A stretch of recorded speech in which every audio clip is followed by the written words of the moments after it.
So welcome everybody. We've got now the panel on bodies and genders, which is panel 5 in our Zoom link. And the panel today will be running from about 2:15 to 4 o'clock.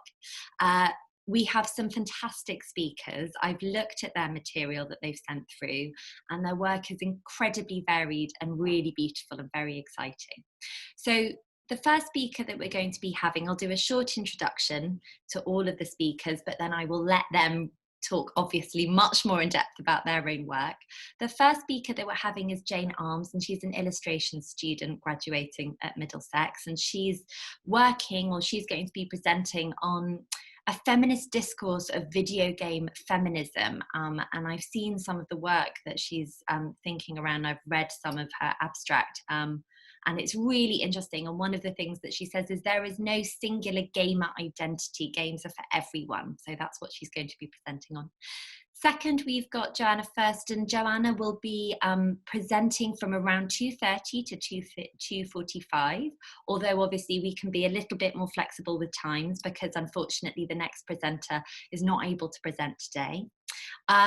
So we've got Johanna, who will be presenting about graphic design project and about the communication of that in the womb, and developing a project for pupils in schools from year 7 to 8, thinking about the experimentation of design in the womb and what it means to kind of lift that taboo. We then have Stephen going afterwards, who is from animation, and Stephen will be, I think, Stephen, you've got a fantastic title, Homosexuality, Assessing the Simpsons' Portrayal of Homosexual Characters and Relationships. And Stephen's work analysed whether the portrayals of homosexuality in The Simpsons has kind of moved with the times or whether it somehow remains stuck in the past. And it also is going to be linking in a little bit to his own studio project that he completed for his final year. And then we will be ending with Trisha. And Trisha, you'll be speaking from around 3:15 to 3:30, but our panel ends at 4 o'clock. So I'm going to allow the speakers to run on by about 5 minutes each, should they want to. And Trisha is an animation student at Middlesex, and she has been doing some really interesting work around the topic of female representation in Disney fairy tales from 1930s to the 1990s.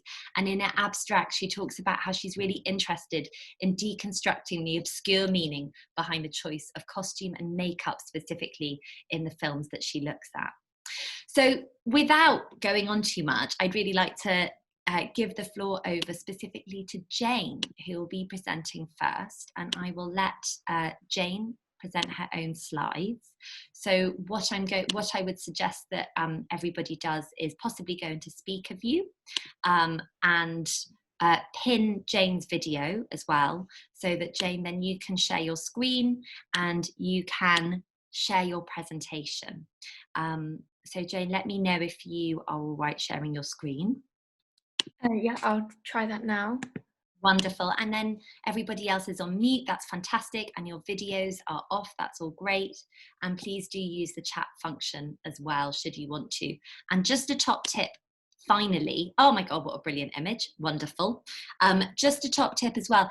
If you want to keep on including the chat function as you watch the wonderful presentation we're about to see, try and avoid putting your Zoom on a full screen mode, because the chat function then disappears alongside it. So Jayne, thank you so much. You're going to be kicking us off with your presentation around video game and feminism. Thank you.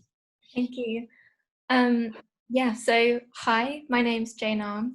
I study illustration at Middlesex, and in this presentation I'll be discussing the need for video game feminism. Alongside my research from this year, I also created an interactive online website inspired by video games called Invaders.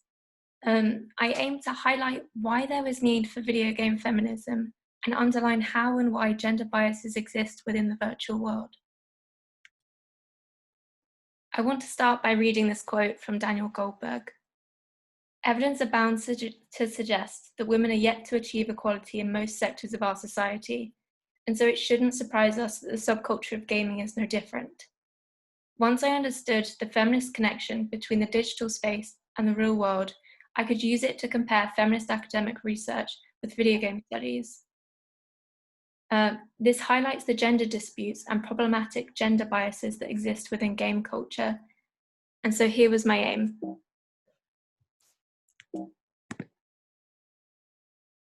To research the discourse of video game feminism, analysing the binary gender issues in game culture through the eyes of a feminist lens. I'll be covering 3 chapters from my research project over this year, and I'll be referring to them as levels. Level 1 examines the beginnings of video games and early marketing strategies. It aims to understand why games were perceived for boys.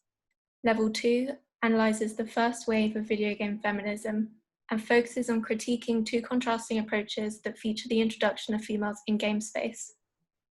Level 3 highlights the further dimorphism between males and females through game visuals, comparing these female tropes against feminist theory, and aims to explain why this representation was so problematic. At the end of my presentation, I'd also like to touch on the advantages of producing a visual outcome and how it adds to the relevance of my research project. So let's start from the beginning. Level 1, video games and the boy culture that defined it. Video games were first introduced to the masses in the 1970s and quickly became a prominent feature of visual culture and everyday life. Since their creation, video games have been stigmatized with the male gender, marketed towards males and their stereotypical interests and desires. They adapted distinct masculine traits and pursued genres such as sport, shooting, racing, and battle. They even went as far as branding these new technological devices as masculine. One example being the game console Game Boy. It excludes girls from their desired audience, only perpetuating video games as boy toys.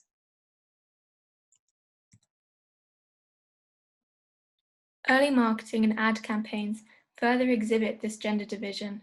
The earliest example in 1971 with the first mass-produced arcade game Computer Space. This game was simple. It was based in the black void of space, and you move abstract shapes aiming to steer away from colliding with moving pixels. And yet, even here, the game is being strategically promoted for a very targeted audience.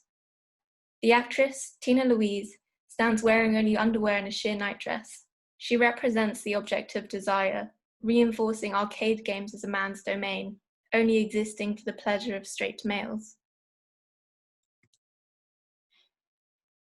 This very same gendered marketing strategy can still be seen over 4 decades later in a 2015 PlayStation campaign when Sony bought the infamous Page 3 featured in The Sun. Page 3 is dedicated to marketing women's bodies for pleasure. The campaign acknowledges the Page 3 audience of presumably straight males as the desired players. The industry had clearly determined boys to be their preferred market by perpetuating males as their priority, further excluding females from game culture.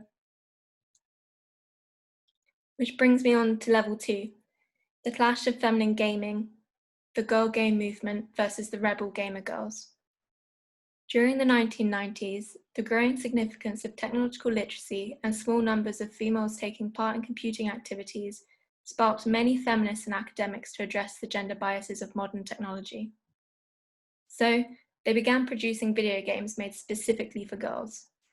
For them, this was a realistic approach to diversifying the game audience by creating a safe space only for girls. This was the first wave of game feminism, as called the girl game movement.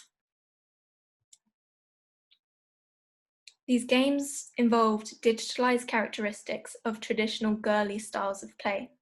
This involved dolls, dress-up, and domestic activities. Girl games seemed to achieve its aim, which was to introduce young girls to the digital world. They even outsold popular masculine games such as Quake and Doom that were released the same year, though they weren't without their problems. Games such as Barbie Game Girl, released in 1992, attempted to bridge the gendered video game market. It mimicked the styles of other popular platformers such as Super Mario Bros., but with cognitively simplistic gameplay, no real test of skill or imagination. Your goal as Barbie was to shop for clothes to impress your date, whilst fending off cubes of sugar. Games like this risked ghettoizing female players, socializing them according to stereotypes. The girl games movement created an equally dividing game space and only reinforced the idea that traditional video games were for boys. Concurrently, groups of female players emerged from the depths of boy space.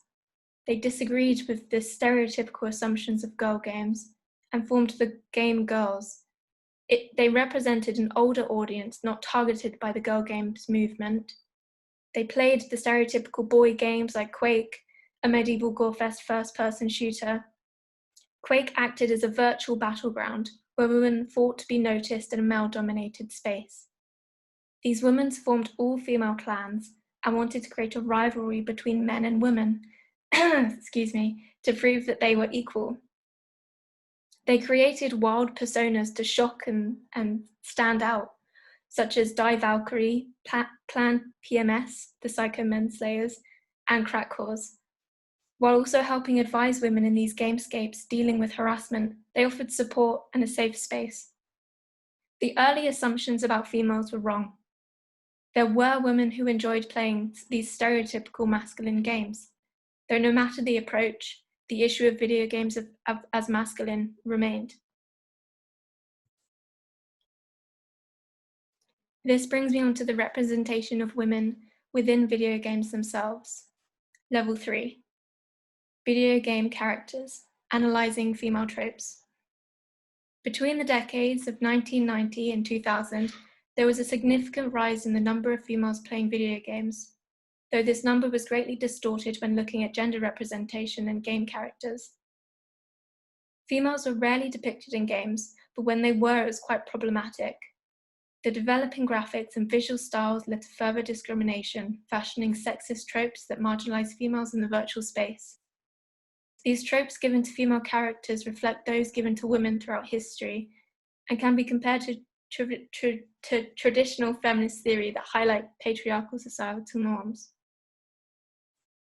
One trope being Miss Male. This trope can be linked with Simone de Beauvoir's feminist theory, the second sex, where women were seen as inferior, a byproduct of men. One example of this in video game characters is Dixie Kong, created by Nintendo. Instead of creating an original female character with her own features, game designers transformed a pre-existing male character into a female by adding feminine attributes to the original body. Dixie represents a mere shadow of her male counterpart, her individuality reduced to the stereotypical girliness of pink and long blonde hair. This trope highlights the asymmetric relationship between males and females in game culture. It gives underlying messages that men are essential for the existence of women and further perpetuate males as superior and priority. Another trope that is prevalent in many game narratives is the damsel in distress. It can be compared with Luce Irigaiz's theory, which highlights women functioning as an exchange of currency. They act as commodities for males. This can be seen throughout history in examples like 17th century folk tales depicting knights rescuing princesses and being awarded with marriage and wealth. An example of this within video games is the series Super Mario Bros. This trope appears in 14 Mario games as the core narrative, where Princess Peach gets kidnapped by Bowser and helplessly awaits her rescue. In Super Mario World, Peach rewards Mario with a kiss as payment for restoring peace to the kingdom. These female characters represent an object to fuel rivalries between competing men and give their bodies as rightful compensation for the efforts of their savior. The trope subconsciously exceeds gameplay to contaminate game mechanics. In games, damsels may also serve as motivation for the player, a treasure to be discovered or a prize to be won for completing the game. The final female character trope I'll be discussing is cyber bimbos and pixel pin-ups. It coincides with Laura Mulvey's theory, the male gaze, which revolves around the hypersexualization of female characters, a trope representing male pleasure and visual objectification of women. Here, I will be using the Tomb Raider character Lara Croft as an example. She is a main female character that could be seen as transgressive. But as depicted through her character development, even the empowered female lead can be created for male desire. This trope also exceeds game visuals and is particularly concerning in video games because they are an interactive form of media. It allows the players to gratify their desires by moving the character in certain ways, which may move the female figure in a more appealing manner. This level of discrimination is embedded in the game mechanics.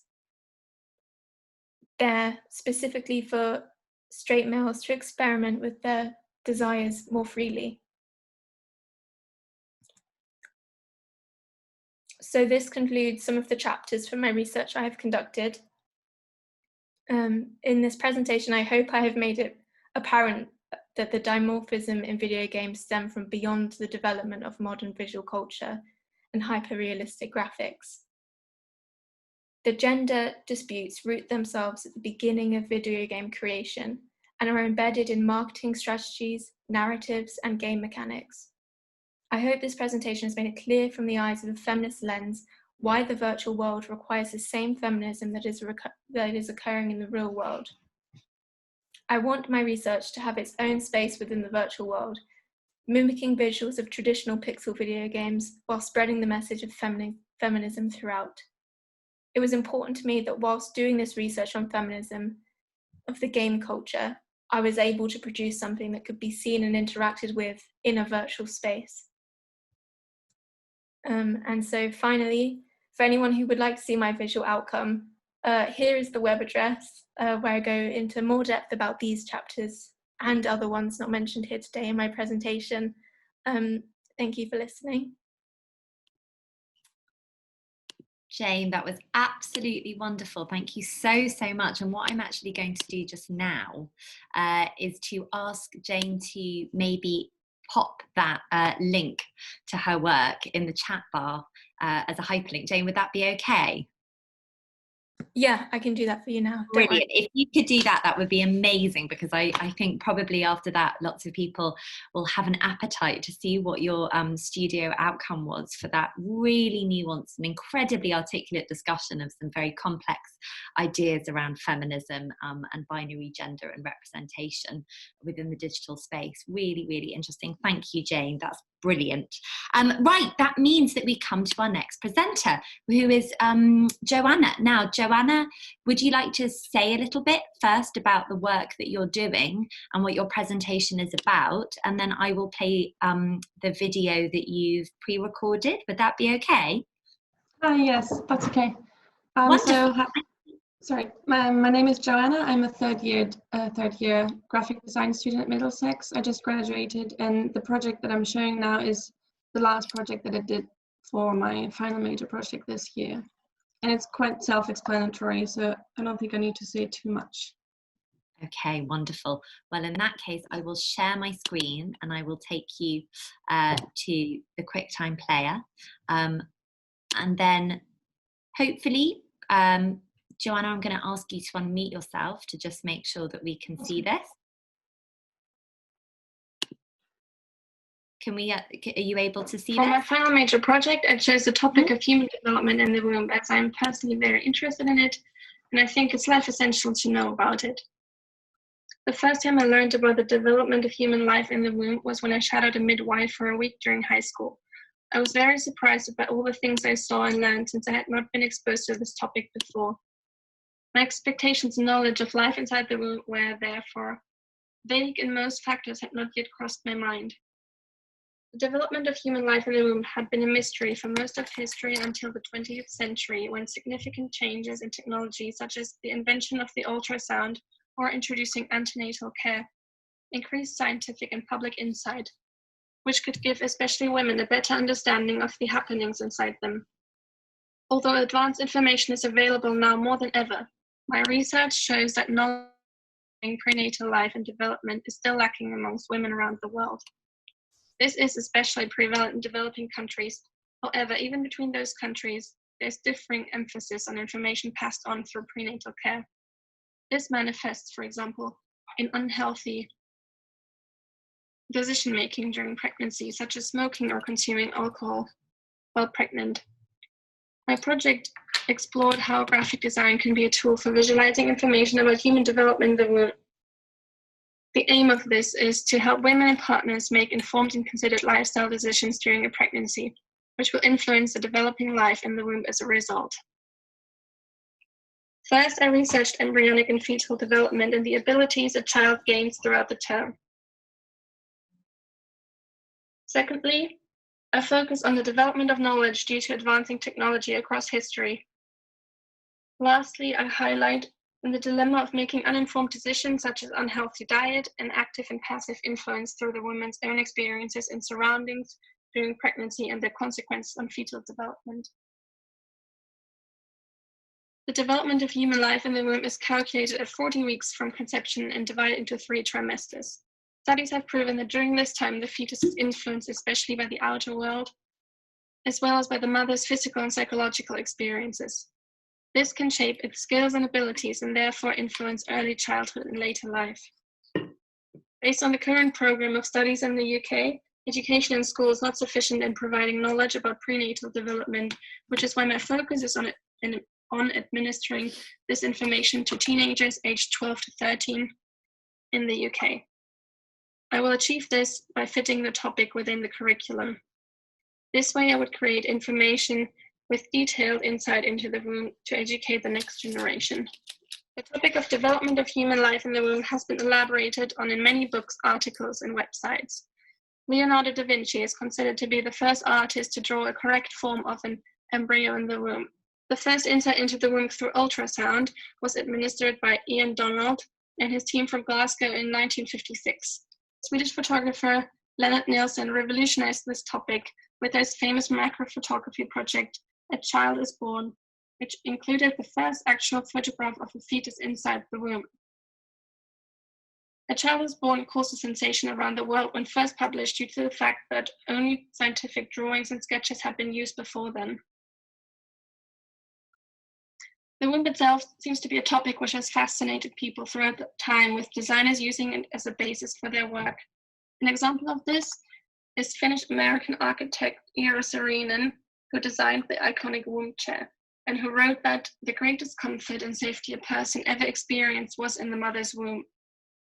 I think that the reason he was fascinated with the shape is because of the natural shape of it, which seems to be comforting and embracing in every position.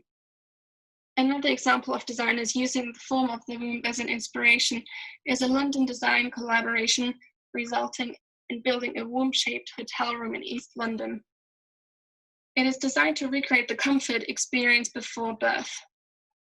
British artist Damien Hirst has taken a very literal approach to informing about this topic. His 14 enormous bronze sculptures called Life's Miraculous Journey, displayed in an entryway to a women's healthcare center in Qatar, are meant to educate and spark debate among hospital visitors. Revealing the woman's body during pregnancy is something that even in developed parts of the world is viewed with discomfort. This is proven when Annie Leibovitz photographed actress Demi Moore undressed during pregnancy for a Vanity Fair magazine cover. When this cover was released, Moore received a great deal of criticism, which brought shame around her pregnant body. However, as a result of this critique, a trend to celebrate pregnancy and the pregnant woman's body began, which was followed by many celebrities after her. My research shows that there's a lack of graphic design used for educational purposes that will reach people who are not involved with the subject matter at the time. My project can impact the way young minds are informed about pregnancy, and it does so in an appealing and personal way.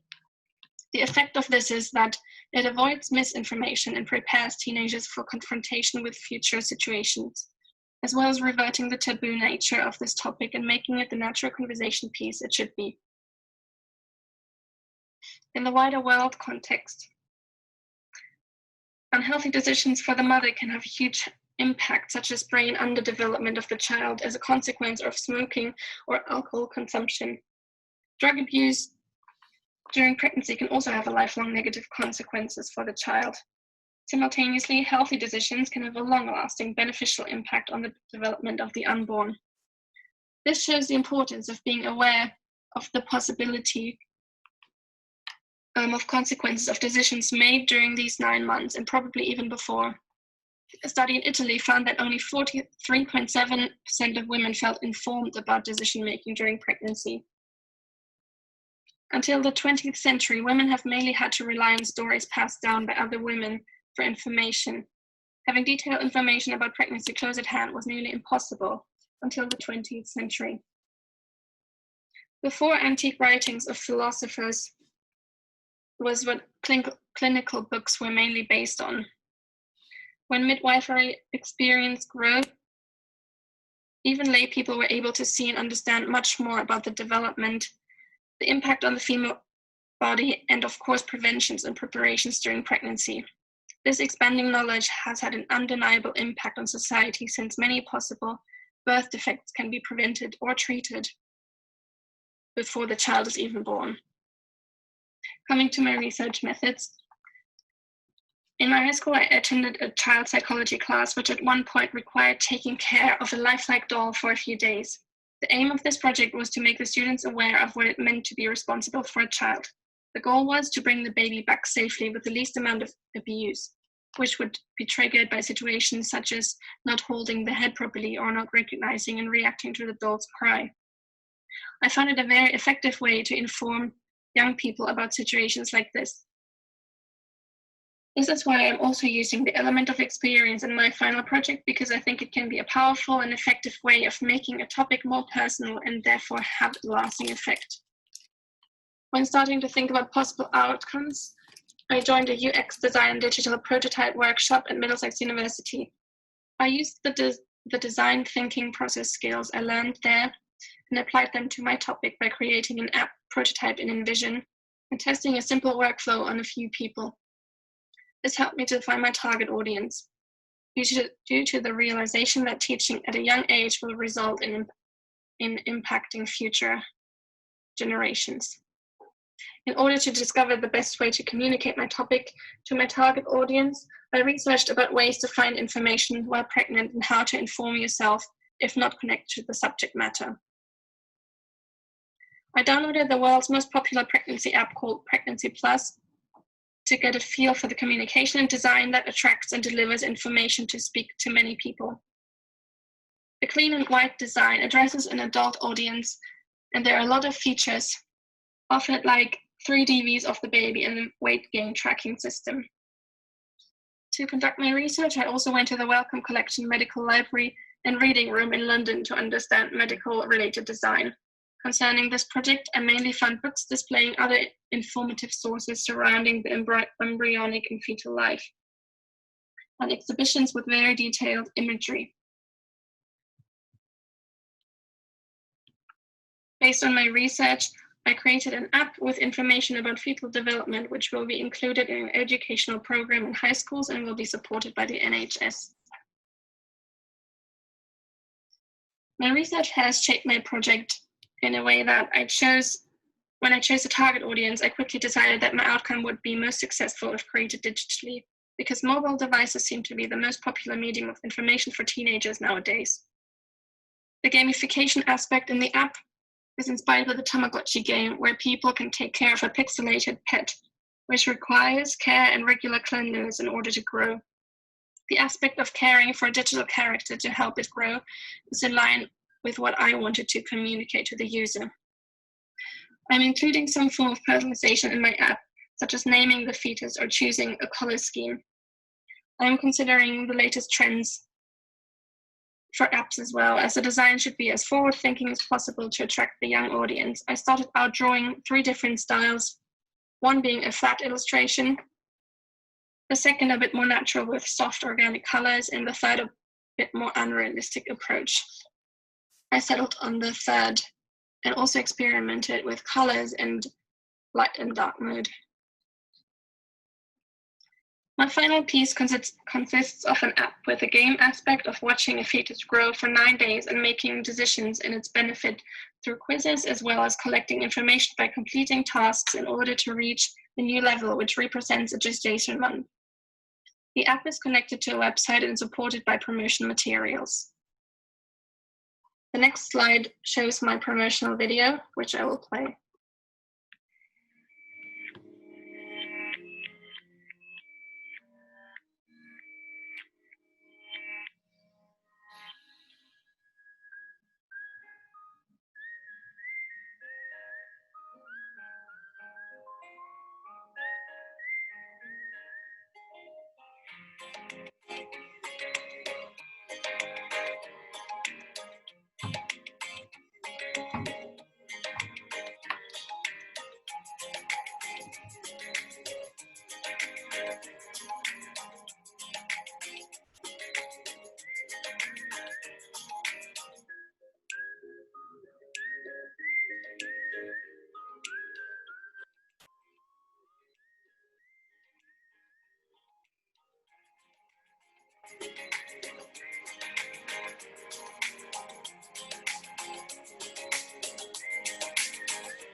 Wow. Wonderful. Gosh, what an incredible presentation. And I feel very, very honoured that we were also able to see a glimpse of the outcome of that incredible research as well in the beautiful app that you developed, Johanna. What an amazing project. Thank you. Lots of clapping going on, which is wonderful. I think I'm going to add my reaction to that as well. I'm already really struck by the connections between Johanna's work and Jayne's work, particularly in the way that both of you, in different ways, are kind of starting to explore in quite detailed ways the boundaries between what we might call the digital and the analog, or the real and unreal, or the fictional and non-fictional, and actually how you're both finding these spaces where it's not such a clear divide after all. And we can think about that a little bit more in questions and answers. Thank you, Johanna, that was wonderful. Next we have Stephen Quennett from Animation. I'm sorry, I don't think I actually pronounced your surname correctly, because Vlad pronounced it in a beautiful French manner earlier. So I'm really sorry. What I'm going to do, Stephen, is let you do a little introduction to your work, and then you've got the presentation as well. It's 2:50, so we're on really good time. You can take your full 15 minutes, and I'll let you have it. Okay, so hello, my name's Stephen Quennett, and over the course of the last year, I was working on this dissertation. It's called Homosexuality, slightly on the nose. And it's a essay about gays in The Simpsons and how they're portrayed. And so yeah, let's get right into it. So when I came to choose this dissertation, I wanted and needed to cover two things. I wanted it to be an issue that I was not so knowledgeable about, that maybe I wanted to learn more about, and I needed to be able to apply it to something that I was already passionate about or cared about. I know The Simpsons hasn't been good since before the 2000s, but the stuff from seasons 3 to 8 was so good that it leaves a lasting impact, and The Simpsons is still one of my favorite shows based on those seasons alone. So I came to the decision to create a dissertation about discussing the ways homosexuals are portrayed. Of course, The Simpsons has had issues in recent times in terms of how it represents its characters. There was huge drama surrounding the character of Apu. And through my research, I sort of realized that the parallels between how ethnic minority groups and other minority groups in terms of sexual orientation are treated pretty much the same. The progression of their characters and the way they're stereotyped and strawmanned is very similar. So I had to find some examples of what representation really means at its core. And I found this wonderful quote by Stuart Hall that said that representation is the production of meaning through language. And Kylo Patrick R. Hart said that media representation is the ways that various social groups are differentially presented in mass media offerings. So what that essentially means is that The Simpsons as a media is the language, but there are sub-languages within the show which affect whether the portrayal is positive or negative. And what also influences whether something is positive or negative is, of course, the impact it has on whoever was represented. And sadly, with the case of Apu, it's largely a negative response. I had to do a lot of research into queer theory, which is a very, very wordy subject. It took me a long time to understand this. But but Catherine Watson describes it best as a framework for understanding the constitution of identities, as a revisioning of fields of the erotic and the flow of desire, and as a method to disturb the heteronormative. That last bit's really important because what could be considered a disturbance in 1989 when the show first aired about 30 years ago wouldn't necessarily be considered a disturbance now. Generally, it was considered a disturbance in the past for someone simply existing to be different. But nowadays, you know, there's so much more acceptance for LGBT people and LGBT content that they're more embedded naturally into society. So something that was seen progressive in 1989 definitely wouldn't be considered as progressive now unless it was well ahead of its time. But likelihood it wouldn't have got on TV back then. And queer theory was really helpful when defining what it is about a portrayal that ran counter or parallel to a homosexual person's reality. In terms of my methodology, I use Cedric C. Clarke's theories of the stages of representation. So before a race's or minority group is discovered by Western television networks and stuff, they are in the non-recognition phase. So there's no presence of them in any form. This was described by Larry Gross as a symbolic annihilation, denying them the right to exist in the world of whatever show there is. Then they enter the ridicule phase, which is probably the worst phase. I'd argue that harmful I'd rather not be represented at all than be represented in largely offensive manners. In the ridicule stage, most portrayals of minority groups are negative. In the regulation phase, minority groups are given more important roles and functions within the show's world. They can be police officers, they can be family friends. You know, some stereotyping might still occur, but there's effort being made. People are doing their research into the minority group. But ultimately, everyone wants to be respected. And the final stage of any minority group's representation is, of course, respect. So this is a quote from Bart Simpson in season 7. He says that as long as you're on TV, people will respect you. And I found it's true to a certain extent, because people who know absolutely nothing about a certain group will form their opinions based on any knowledge they can possibly get. And I think, you know, growing up watching The Simpsons and being exposed to the less flattering portrayals of gay people definitely shifted my perception of them as I in my formative years. But it's through doing research like this that you can really enrich yourself and well, become informed and less ignorant. So the first case study I researched into was about celebrity guest star appearances. The one I've highlighted for here was the appearance of John Waters in the season 8 episode Homophobia. It was the first truly LGBT themed episode. There were appearances by gay guest stars before. Harvey Fierstein appeared in the season 2 episode and kissed Homer on the lips. It's a great scene. But Homophobia was the first strictly LGBT themed episode where Homer became friends with a man called John. But when he realized that John was gay, Homer displayed his incredibly homophobic tendencies, hence the clever title Homophobia. And Homer becomes terrified of the impact John might have on Bart, as though homosexuality was contagious, and he began to take Bart on all sorts of trips to, as he puts it, set him straight.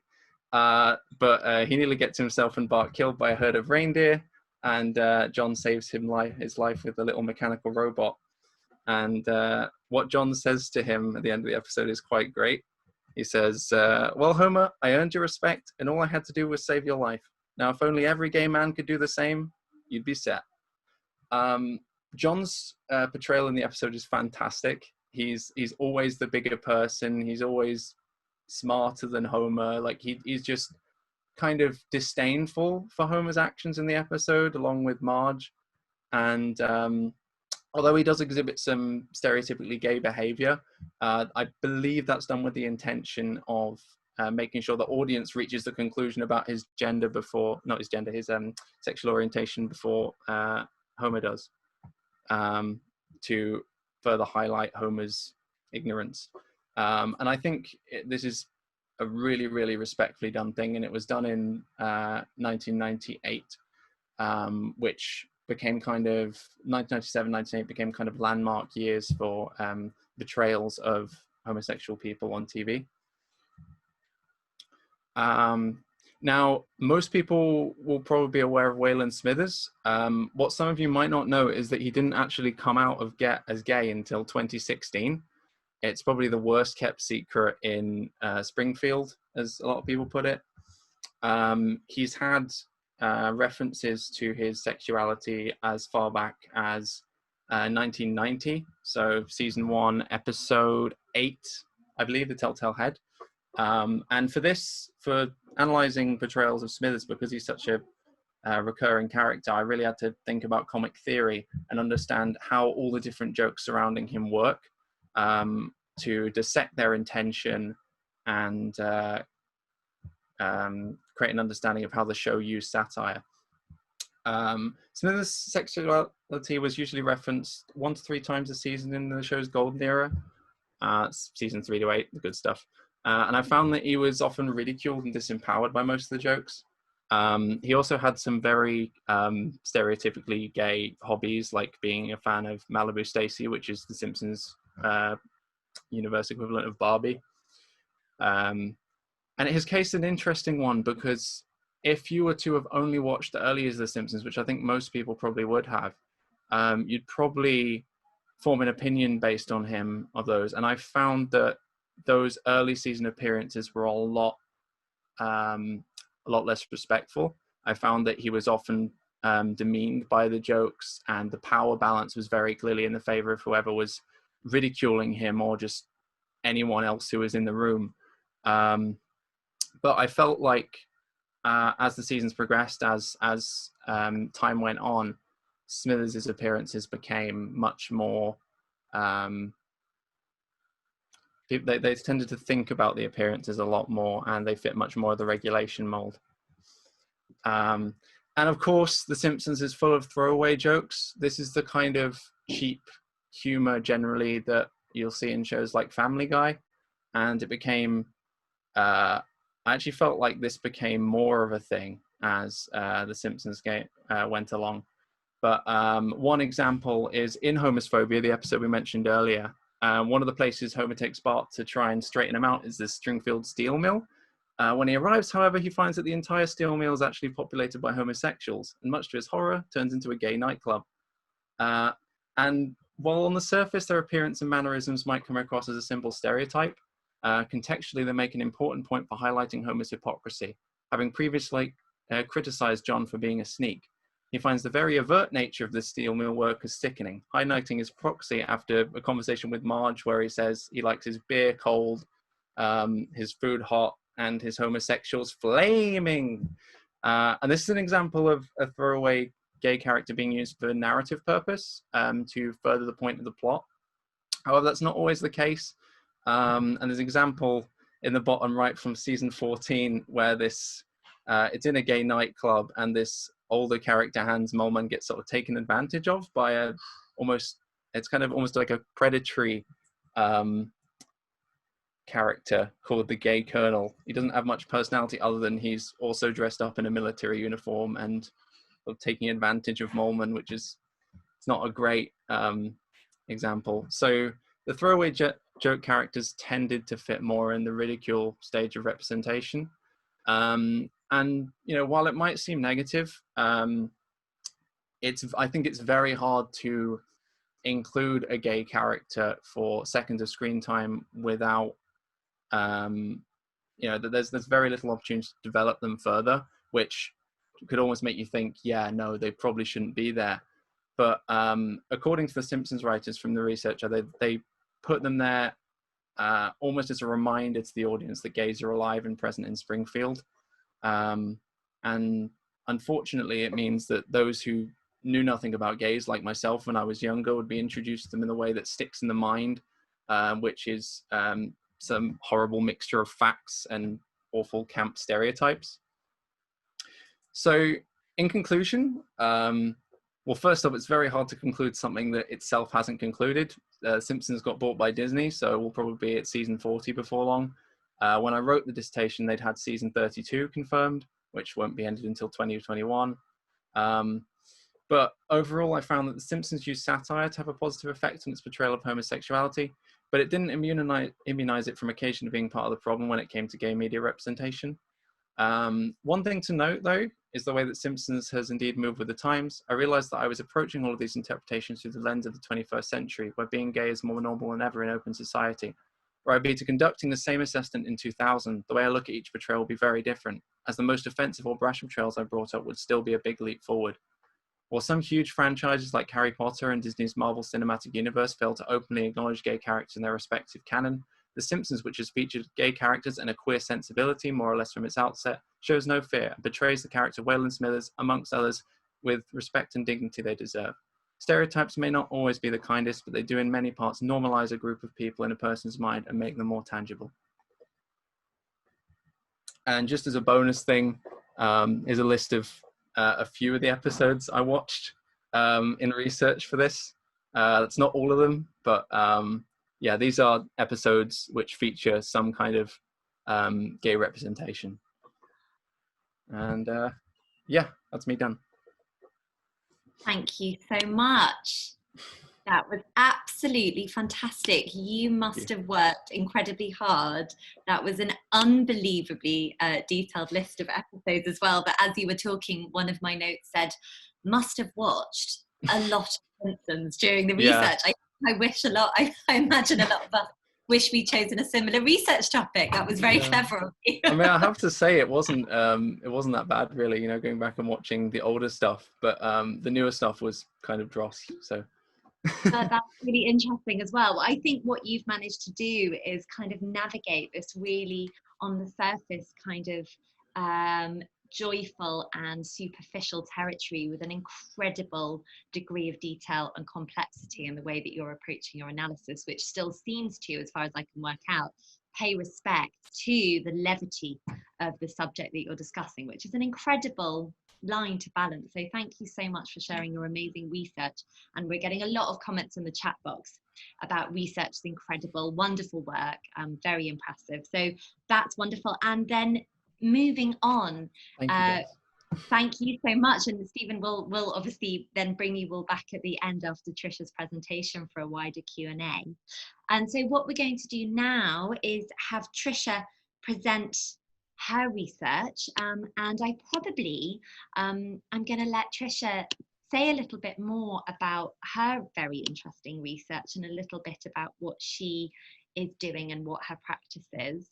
And again, we've got around 15 minutes. We're in very good time. So Trisha, I will pass it on to you. And if there's any problems with sharing the screen, then just let me know, okay? No worries. Okay. Thank you.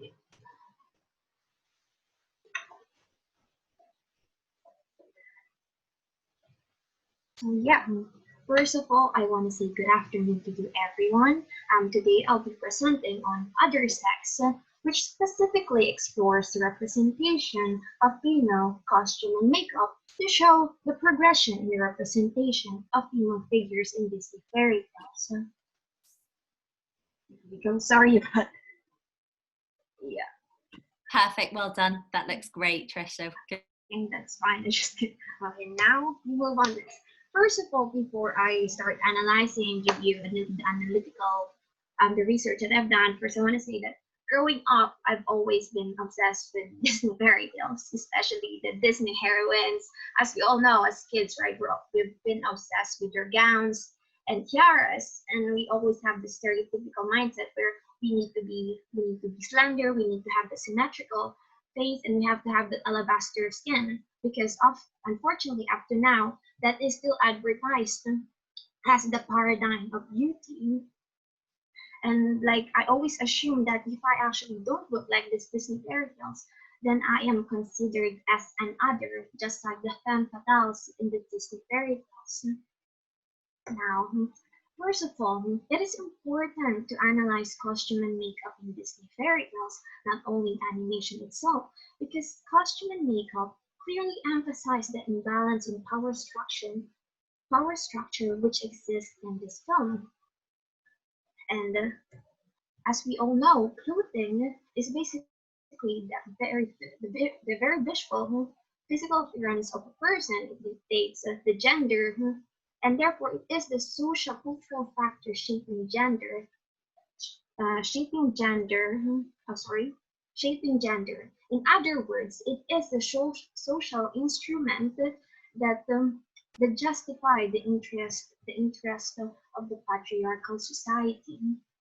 Therefore, when analyzing the Disney heroines, it's important to analyze the style, color, and design because all of those were chosen in order to give a greater cultural meaning.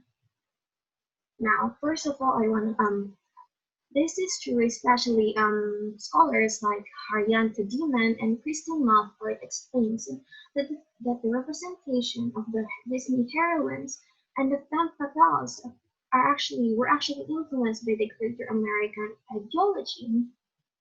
And as we could see, the Disney heroines are presented as this beautiful, docile, and chaste, with the extremely hourglass figures, slender face, slender body, and symmetrical faces, which all benefits the patriarchal heteronormativity.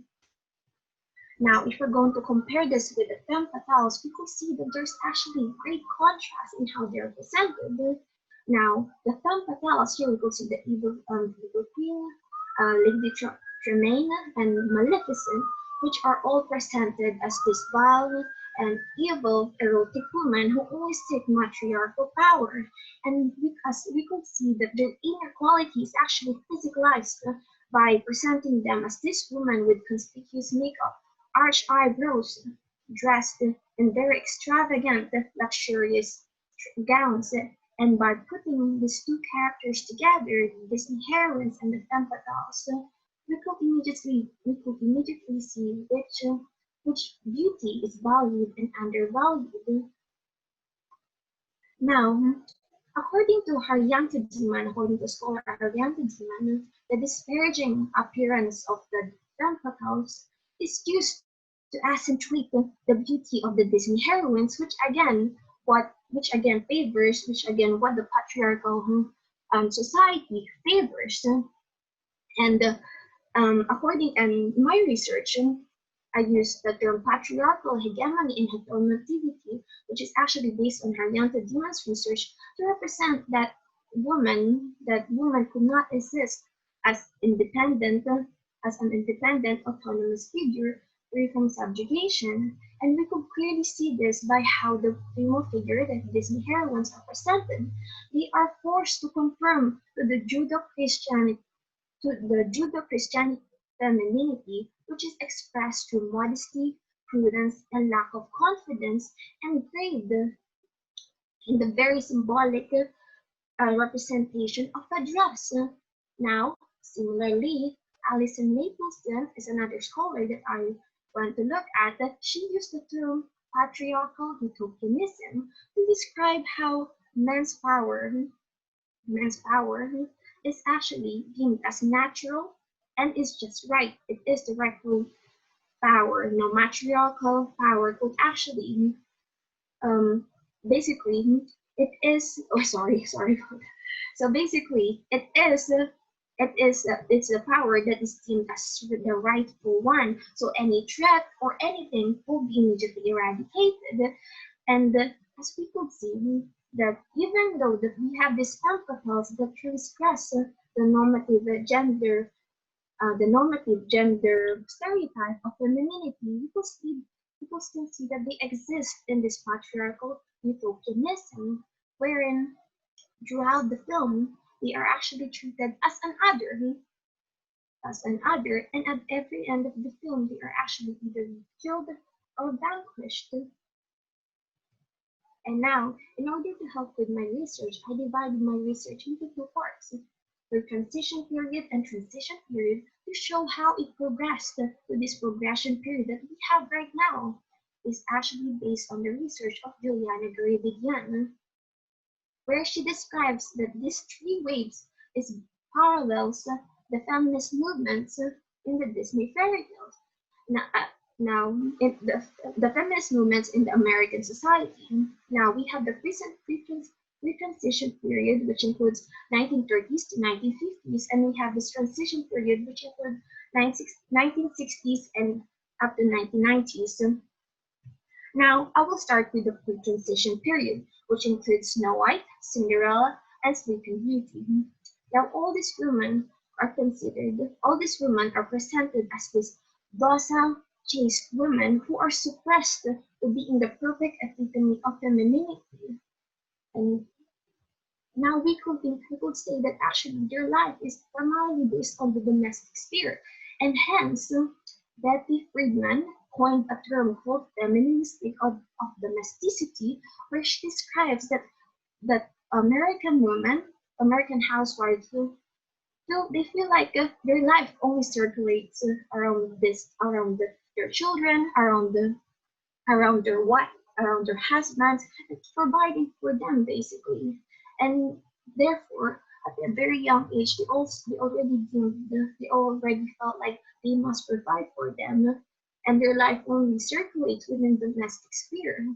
And also scholars like Nada El-Handla says that there's a strong correlation between youth and beauty. She says that youthful women are more beautiful, they're chaste, and at the pinnacle of their fertility, which again benefits the heteronormative patriarchy. And therefore, that's the very reason why these women, the female heroines we have right now, are all presented as this very young women. They are all aged between 15, 16 years old.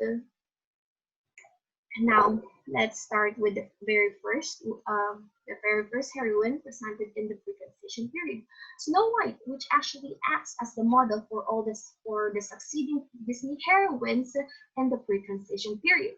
Now, if we actually look at her, we could see that she reminds us of the late Hollywood actress Sassy Pitts, and therefore, by looking at this, we really see that female celebrities act as the epitome of perfect femininity.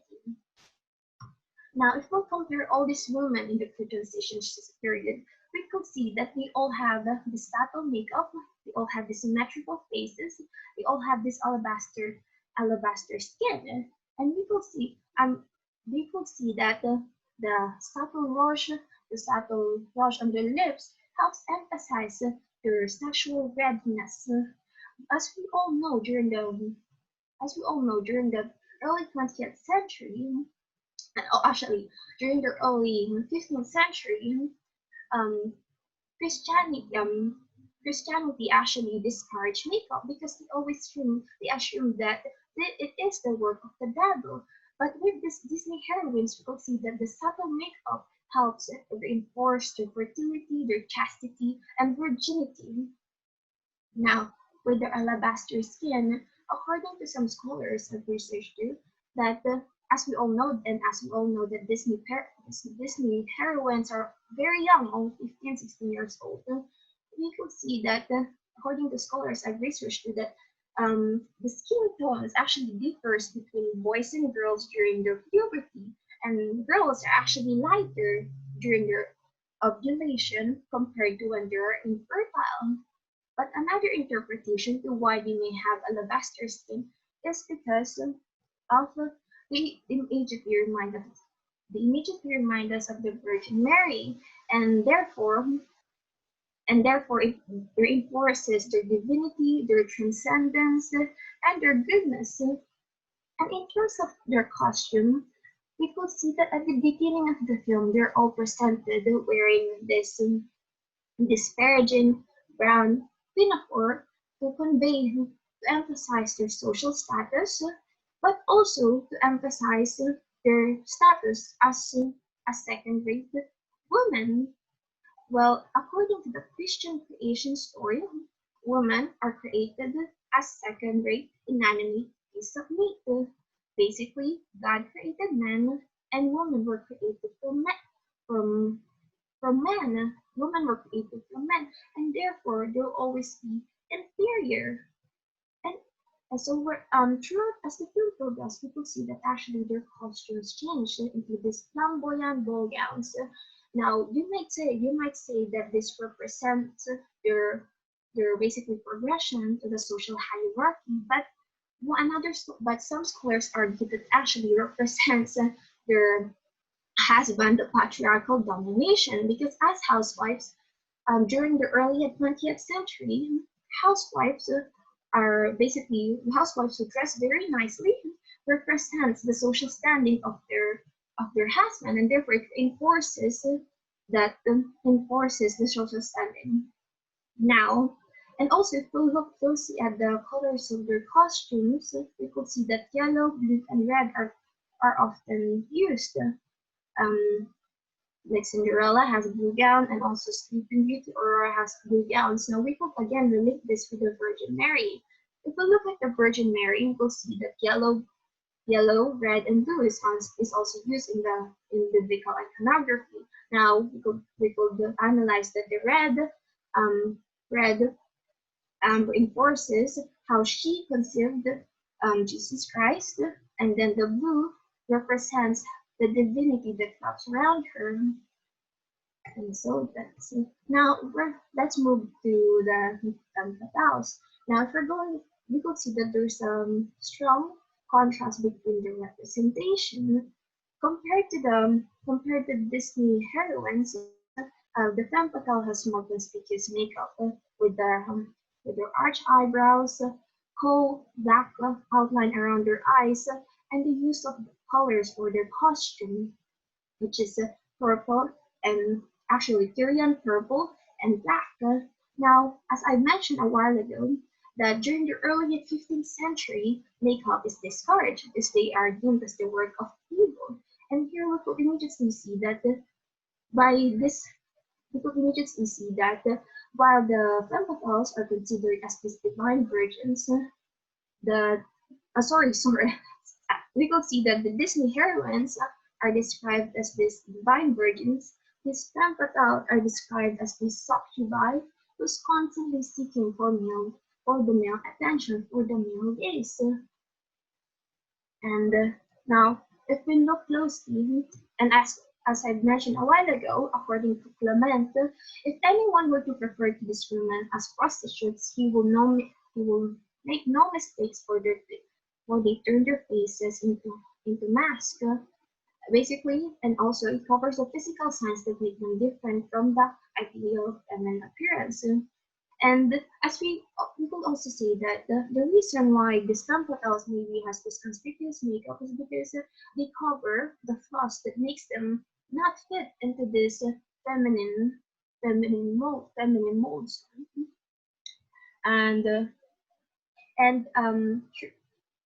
Sorry, lost it. Feminine mold. And throughout this pre-transition period, the women are forced to succumb to this so-called Iron Maiden, which is a term used by Betty Friedman. Actually, Naomi Wolf described how women are constantly forced to succumb to this deathless scripture of what beauty really is. And we could see that through the femme fatales, who are kind of, people say, desperate to gain that male gaze. Now in Sleeping Beauty, we could see that actually the evil queen asked the magic mirror, like, who is the fairest of them all, and actually the fact that she's asking the mirror for advice and opinion reinforces that she is very much dependent on the patriarchal of judgment, because the mirror represents the absent patriarchal figure, and hence, again, like what I said a while ago, it reinforces how these women are dependent much on the judgment of the patriarchal society in order to just fit into that mold of femininity. Now, as what I mentioned a while ago, the Disney film fatales are very conspicuous makeup, especially around their eyes. It might reinforce how they're constantly looking and gazing. Now, because this femme fatale doesn't succumb to the gender stereotype of makeup femininity, they're constantly looking at the other figures in order to validate themselves. Like here on the far right side, you will see actually it's the evil queen looking down at Snow White after she learned that the Snow White is the fairest of them all. Now, Cole. Now it's my turn. Now it's my time to really go through each makeup specifically. Now, first of all, the black outline around their eyes is called a kohl, and it's commonly used in ancient Egypt.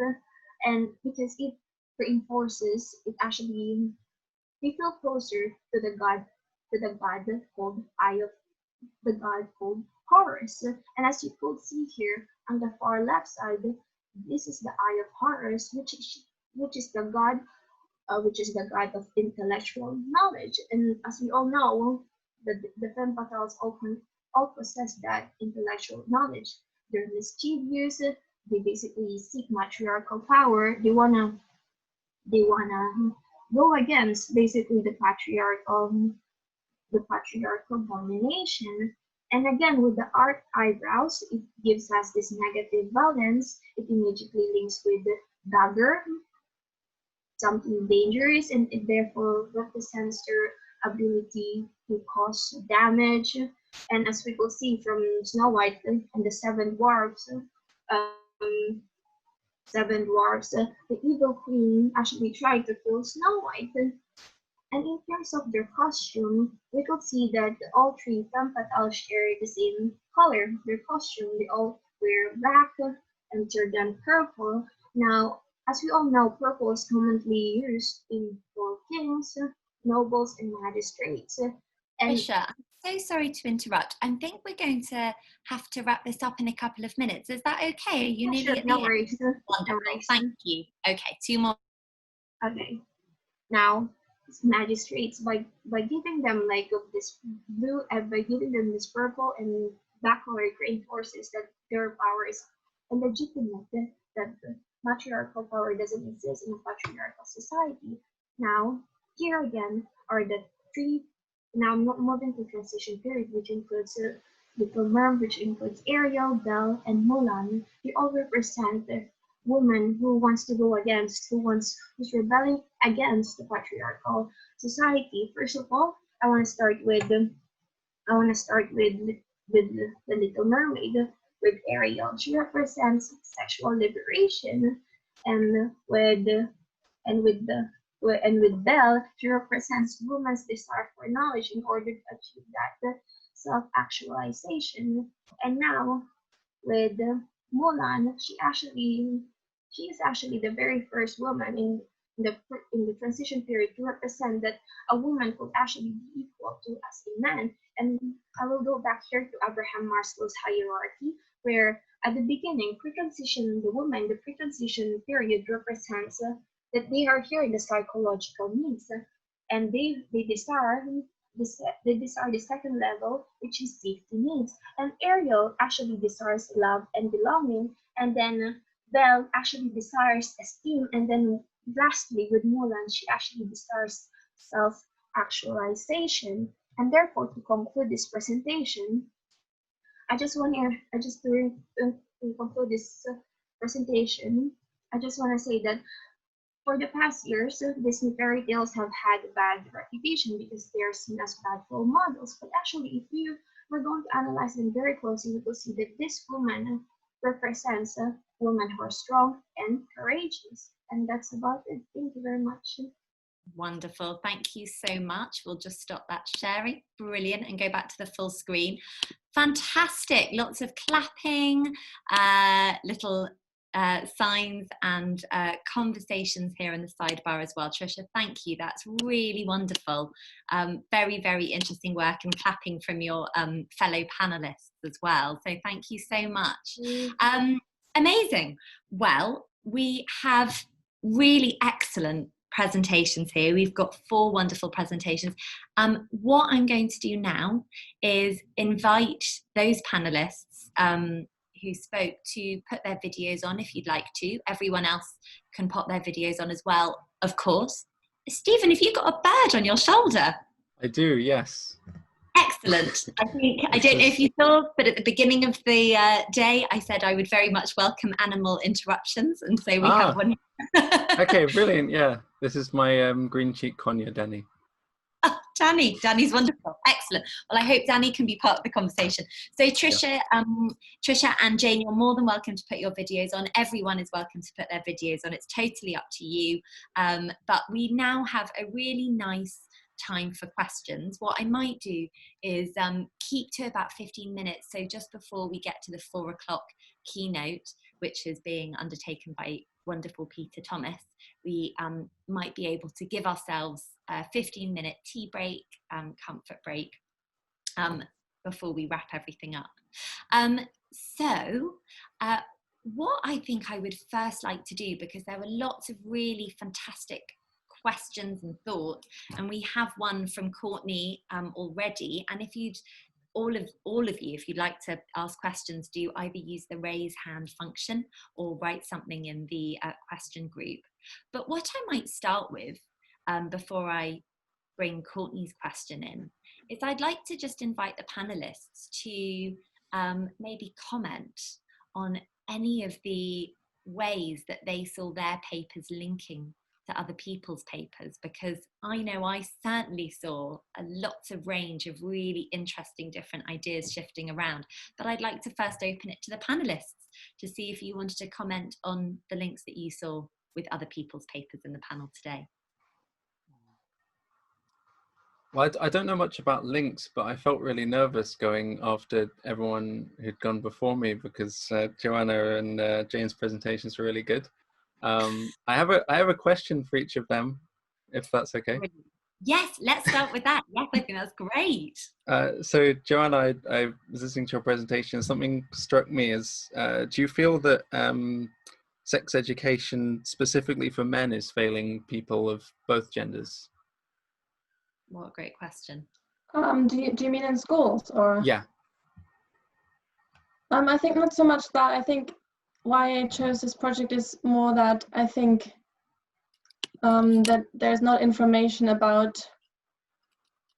kind of what comes afterwards. As in, what I was thinking is that if people are educated enough about the human development in the womb and they know what's going to happen, then they might know more than just, oh, I could be pregnant. You know, they would like see the life that would be growing, things like that. Yeah. That's interesting. And Johanna, did you have any were there any resonances with your work that you saw with the other panelists today? I mean, I think probably with the feminist ones a bit, because obviously my topic is meant for both, but it probably speaks more to women, I think, than to men, just because it's mainly put on them. But what I wanted to do with my project is make it available for both. This is why I wanted to put it in the school curriculum, so men and women would be educated about it. Well, I think that's really interesting, and I think that Stephen's question about kind of reconsidering the kind of binary teaching that a lot of people get, which sort of serves to emphasize a greater division, especially with something so kind of foundational often as pregnancy, is really interesting to consider about where that app can sit within this wider sphere. I am going to go to Courtney, who's in the audience, who's written a question and would like to ask it out loud. So I will just pass on to Courtney now to ask her question. Hi, my question's for Stephen, and possibly for Trisha as well. But it's mainly like, in knowing that cartoons are created for entertainment purposes, like on the surface, do you think that the writers of these shows and the creators of these cartoons have a social responsibility to consider how they're representing marginalized groups? So for example, how they're representing like a poo, like you said, or how they represent like queer LGBTQ individuals in their shows? 100%. Definitely. Yeah, like if you're a part of any industry and you're in a position where you are, if you're writing a show, that's a huge position of responsibility, and I think you have a duty to people to represent people fairly and equally, and to, if you are going to create a portrayal for a person of a certain ethnicity or a certain gender or anything, you need to do your research, and I think people deserve that.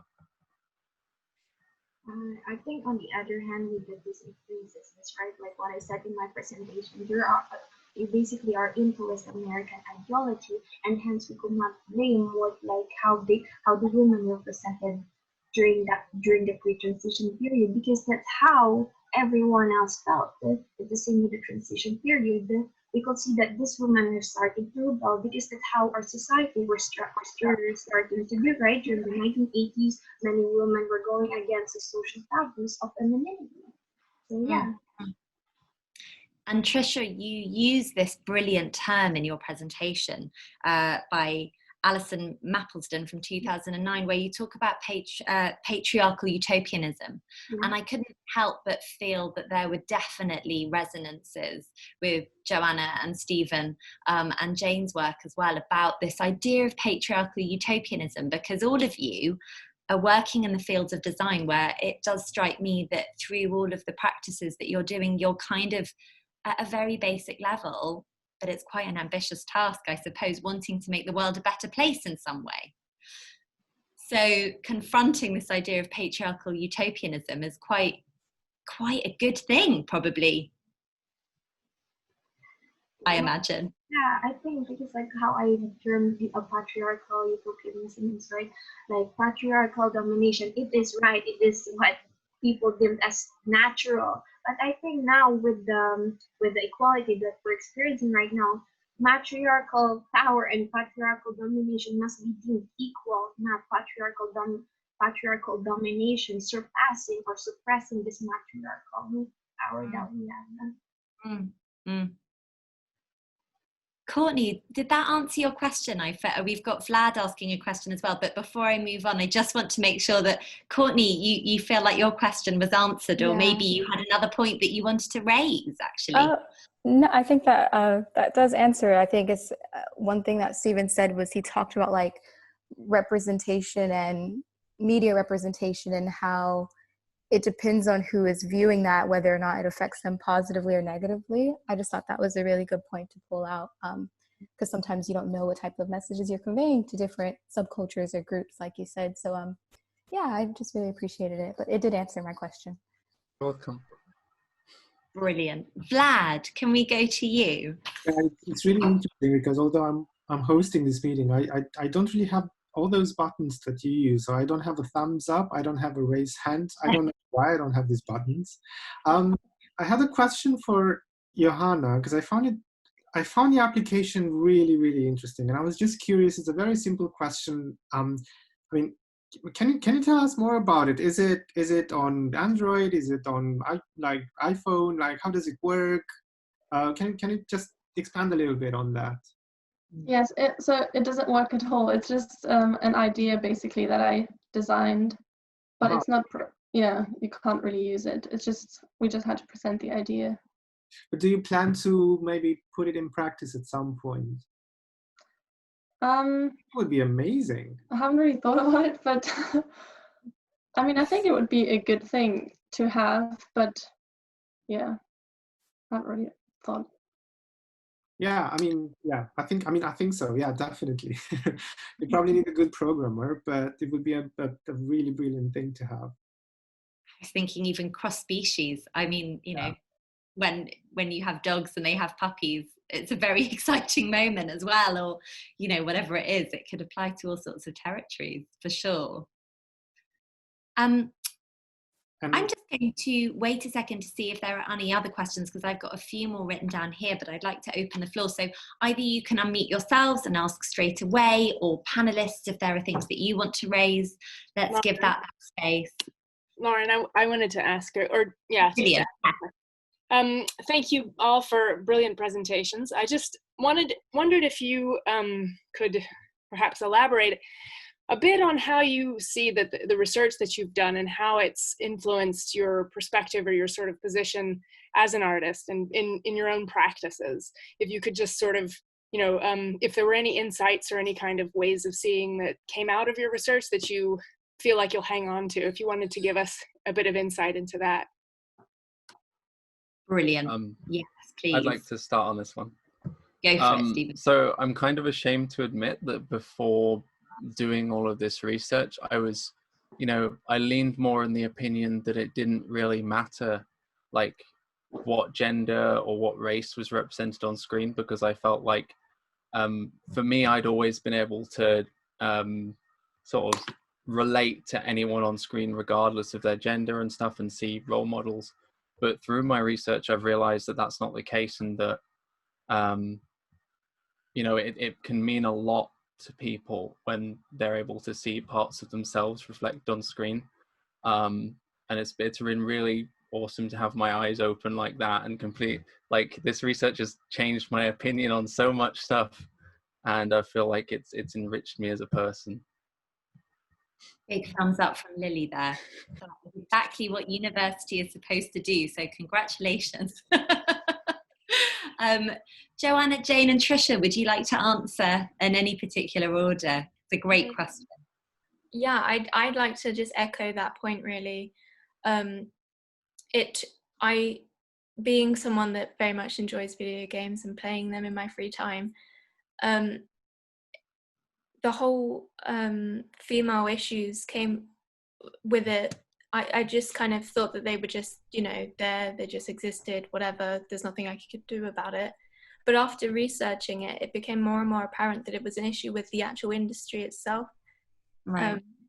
And that they were delayed, and they needed to accept, you know, diverse groups. They needed to accept,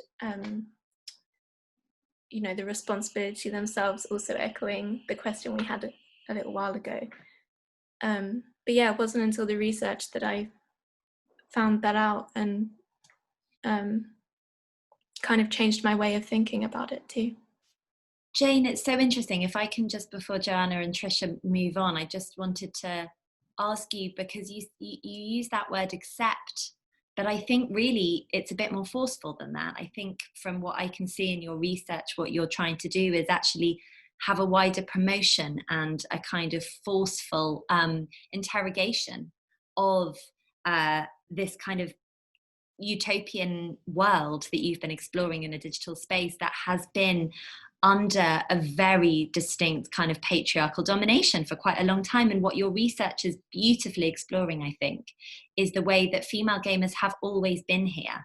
And there has been an emphasis and an interest on behalf of not only female gamers, but also people who, as Stephen was quite rightly pointing out, want to see themselves represented within the work that they do, and to give new spaces for new types of identity formation to occur that are really important. So, you know, with your work, what struck me, and I think, I don't know if you can speak to this in answering Lily's question a bit more, but your amazing integration of complex theorists like Luce Irigaray and Simone de Beauvoir, and applying these really complex theories into practice-based outcomes. And you seem to do it seamlessly. And I don't know if it felt seamless at the time, but it does appear like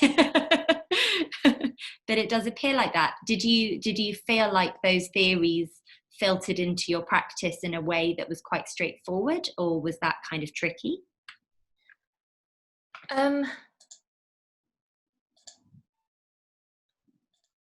think it was pretty seamless whilst doing it. There are so many feminist academics out there that have covered it, and when you look at it through, for like my example of the damsels in distress and the knights, and it's become so blatantly obvious that it does carry across to all of our visual cultures, whether that's movies, video games, you know, or series like The Simpsons. You know, there is definitely that cross contamination between it all, that it all needs to get sorted out. But yeah. Yes, absolutely. Let's have a panel on sorting things out. I couldn't agree more. Johanna and Trisha, do you have any sort of responses or thoughts on Lily's original question about how it's informing your work as an artist and a maker? Yeah, I can. Oh, you go first. Please start. Let's have Johanna and then let's have Trisha. I think for me especially, because when I was trying to find my target audience, I was thinking about what sort of information I can tell to what sort of audience. I think that what surprised me was how much you can actually tell to people if you just package it in the right way. So I can actually tell this kind of serious topic to quite a young audience if it's just designed properly and appealing to them. That makes sense. That's wonderful response. Thank you. And Trisha? Actually, this research is what really influenced my final major project, because my final major project is a quite political collage short film. And you know how as a woman we're always continuing to be this.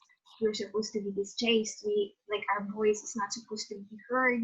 And that actually after doing this research, I learned that no, I have the equal rights as a man to basically voice out my opinion about the world and really make a difference. And like what I said a while ago at the end of my presentation, Disney princesses has this bad reputation of they are this damsel in distress. If we look closely to it, they are this courageous woman, and that's what I want to reinforce. That this woman have been through so much trials and tribulations, and then they managed to really rise up. And yeah, that's wonderful. What wonderful answers. Thank you. We have a little bit of time left. Lily's doing a clapping sign. She's delighted with the answers as well. Would anybody else like to ask a question at all of our wonderful panelists about their research and their work they've presented today? I mean, I had a question for Jayne, if she's wonderful interested. I was wondering, do you think sorry, parrot's attacking me. Do you think that if Nintendo consoles had continued to be named in a masculine sense, say, you know, the Nintendo DS was called the DS Boy, do you think that would have affected your personal interest in gaming? Do you think it would have affected how soon you got into it? That's a really tricky question. If I'm honest, probably not, but only because I was introduced to gaming through a lot of my male friends. So I think even though that wasn't even though that wasn't a you know, a holdback for me, you know, I started maybe in the 2010s. It obviously still had an impact, because if it wasn't for my male friends introducing me to it, I probably would have held back, which says a lot about, you know, where we are or where we were a few years ago. And I hope that has changed, and I hope that, you know, does reflect nowadays, because it didn't when I was younger. Cool. That's wonderful. And I have to say that I think there seems to be a huge surge of writing in this area, Jayne, that is kind of coming to the surface, and students who, you know, are coming up like you, who were very interested in this topic and who grew up playing games and wanting to see themselves represented in this beautiful new space that I think you're all creating, which is really exciting. Are there any final thoughts that anyone would like to put forward? Because I'm aware that we're now nearly at 10 to 4, when I'd like to give you all a 10-minute break before we come back onto this same Zoom link to see Peter Thomas give his summarising keynote. Because what I will just do then instead is just wrap that session up, I think, by thanking our amazing panelists for a really inspiring session that was incredibly broad, incredibly wide-ranging, but seemed to sort of fundamentally, as again I sort of mentioned at the beginning, really want to think about making the world a fairer and better place, which is an incredibly good aim to be kind of starting your professional lives with, or continuing your vocational work. And the really fascinating space that I think all of you have created, Trisha and Johanna and Stephen and Jayne, what you're kind of, it strikes me as doing in your work is looking at the in-between spaces of the digital and the real world, or representation and reality, or, you know, video gaming and players, or, you know, in the womb and invisible and the person who's carrying the baby. And I think those in-between spaces and those boundaries and those borders are so important to explore when it comes between gender and sexuality and the different bodies that we see represented or don't see represented, and the importance of that.